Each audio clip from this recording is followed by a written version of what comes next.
Once upon a time, there were three very different little girls.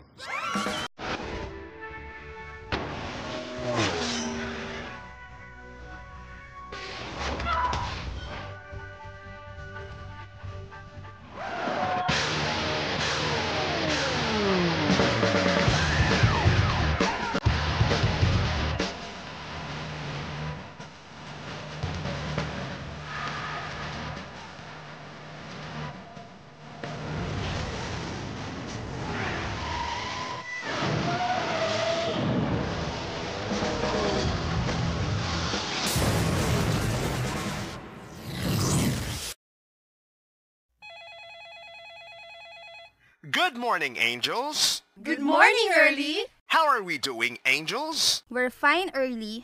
Handa na kami sa aming next assignment. Very well then. Ang ating kasamahang si Bobsley ay namimiligro sa kanyang mga alagang biik na nagiging payat at sakitin dahil sa kanyang inaakalang tamang pakain. Panoorin niyo ang isang news footage na ito.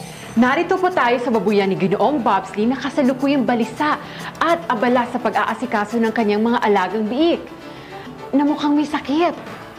Ating alamin sa isang animal nutritionist ang tunay na kondisyon ng mga biik at ang sanhi ng kanilang kalagayan.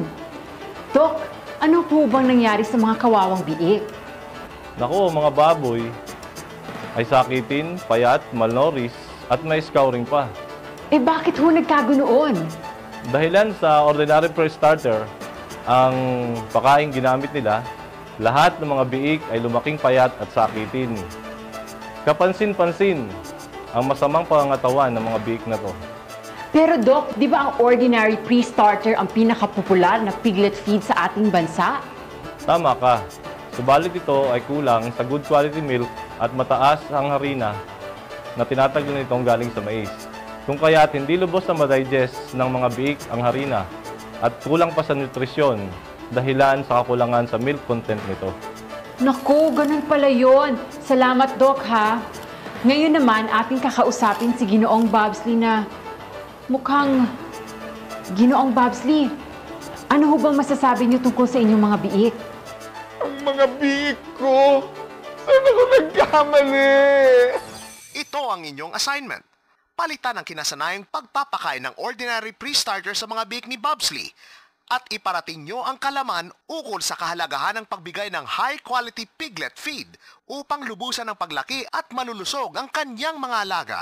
Paano namin gagawin yon? Abangan nyo si Bobsley sa muling pagbili niya ng mumurahing ordinary pre-starter sa kanyang suking tindahan. Agapan nyo ang kanyang pagbili at ipakilala ang early win. Alam kong maaasahan ko kayo. Siyempre naman, Early. Basta ikaw. Let's go, girls!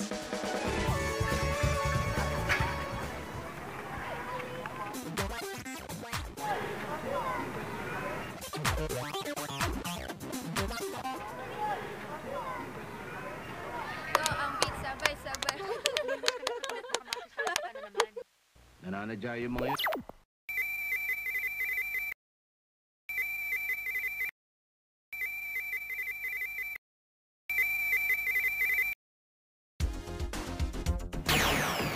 Ang biik ay may maselang digestive system. Kinakailangan ng mga ito ang sapat na nutrisyon mula sa gatas. Ang Early Win Immunobooster ay processed cereals na mayaman sa good quality milk at mainam sa tiyan, lalo na sa mga biik na bagong walay sa inahin, sapagkat mayroon itong immunonutrients panlaban sa scouring at infeksyon. Para sa mas magandang resulta, ang Early Win Immunobooster ay mainam ibigay sa unang buwan mula 5 hanggang 35 araw ng mga biik. Sundan ang Early Win Superstart para mabilis bumigat at magbuglas. Sa ganitong paraan, maiiwasan ang pagkakataong magkasakit at mabilis ang pagbenta. Tinatayang 33% ang bawas sa mortalities at highly recommended pa ng mga animal nutritionist mula 36 hanggang 56 days ng mga biik. Upang patuloy na lumaking malusog at matimbang ang alagang baboy, bigyan ito ng Pigrolac Premium, ang complete finishing program para sa maximum lean gain and development. Sa Pigrolac Premium Hog Feeds, mabilis bumigat at lumaki ang inyong mga alaga kumpara sa leading brand. Masiksik sa laman at di tabain ang pambentang baboy. Mas matipid gamitin kumpara sa leading brand. mas pinataas ang resistensya sa sakit. At malaki ang bawas sa masamang amoy ng inyong babuyan. Ang aking mga biik, dapat ba agapan?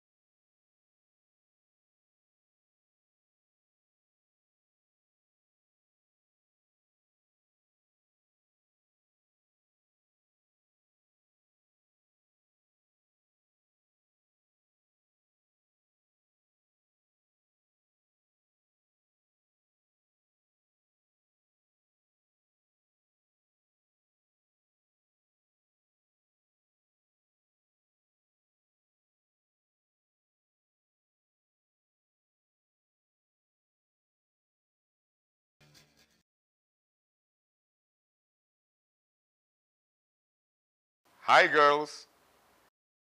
Good morning, Early. Si Bobsley ito. Akala nyo si Early, no? Sa tulong ng Early Win Advanced Piglet Nutrition, napalago ko ang aking negosyo. Aking buhay umasenso. Kaya ako na ang inyong bagong amo, Angels. Yes, Bobsy.